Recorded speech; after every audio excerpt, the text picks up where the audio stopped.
Translate this and you'll be a director. The millionaire laughed, but the waitress silenced him when arrogance meets hidden talent. The world witnesses a story it never forgets. In a luxury restaurant filled with wealthy businessmen, a waitress named Lena quietly served tables. Unnoticed, underestimated, and unappreciated. But one night, a millionaire filmmaker named Edward Grant mocked her, holding a foreign script in his hand. With a smirk, he said, "If you can translate this, I'll make you my next film director." The whole restaurant burst into laughter. What Edward didn't know was that Lena wasn't just a waitress. She was a linguistics graduate who once dreamed of working in cinema. The next few minutes turned the laughter into silence and Edward's arrogance into awe. What happened that night changed both of their lives forever.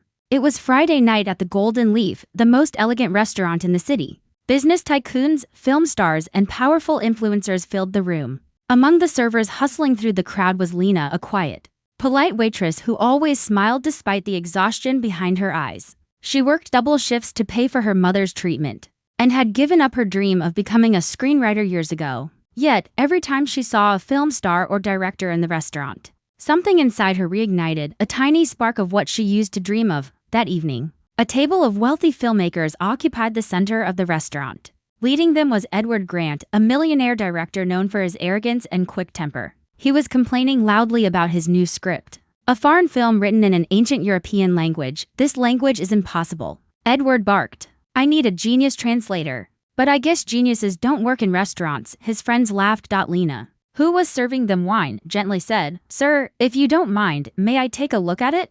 The men burst into laughter. Edward smirked. "Oh really? You think you can translate this?" He pushed the paper toward her. "Fine, translate this first page, and if you're right, I'll make you the next film director." The room went silent. Lena's heart pounded, but not from fear. She glanced at the script, her eyes scanning each word carefully. The symbols, the grammar, the hidden idioms, she recognized them. She had studied this language for years during her university days, with calm confidence. She began translating, her voice clear and graceful. Within minutes, she recited a poetic, flawless translation, capturing not just the words but the emotion behind them. When she finished, the table was silent. Edward's smirk had vanished. Edward leaned forward, disbelief painted across his face. How did you do that?" Lena smiled softly. "I majored in comparative linguistics. I used to dream of working in cinema, but life had other plans." For the first time, Edward was speechless. He grabbed another page, testing her again, this time a harder passage filled with cultural metaphors.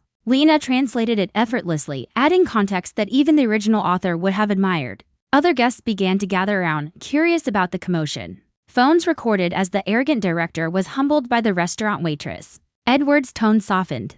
"You're not just translating words. You're understanding the story," Lena replied. "That's what storytelling really is, sir. You don't just read, you feel." The room applauded.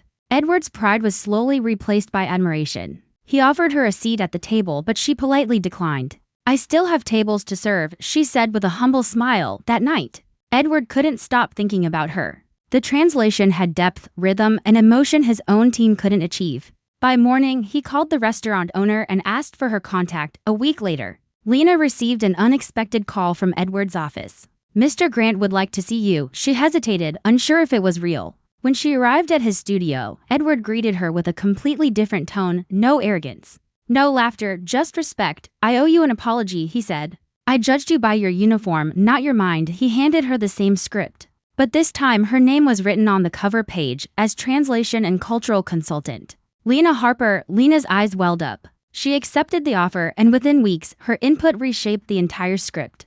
The film later became an international success, earning awards for its authenticity and emotional depth. During the premiere, when journalists asked Edward how he found such a brilliant translator, he smiled and said, "She found me while serving coffee." Lena was later offered a directing position for his next film. The same woman who once struggled to pay bills now stood in front of cameras, directing scenes for millions to watch. Sometimes, life tests your patience, not to break you, but to prepare you for the moment you'll shine. If this story inspired you, remember, never let anyone define your worth by what uniform you wear. Talent and passion can bloom anywhere. Like, share, and subscribe for more heart-touching stories of people who rise when the world least expects it.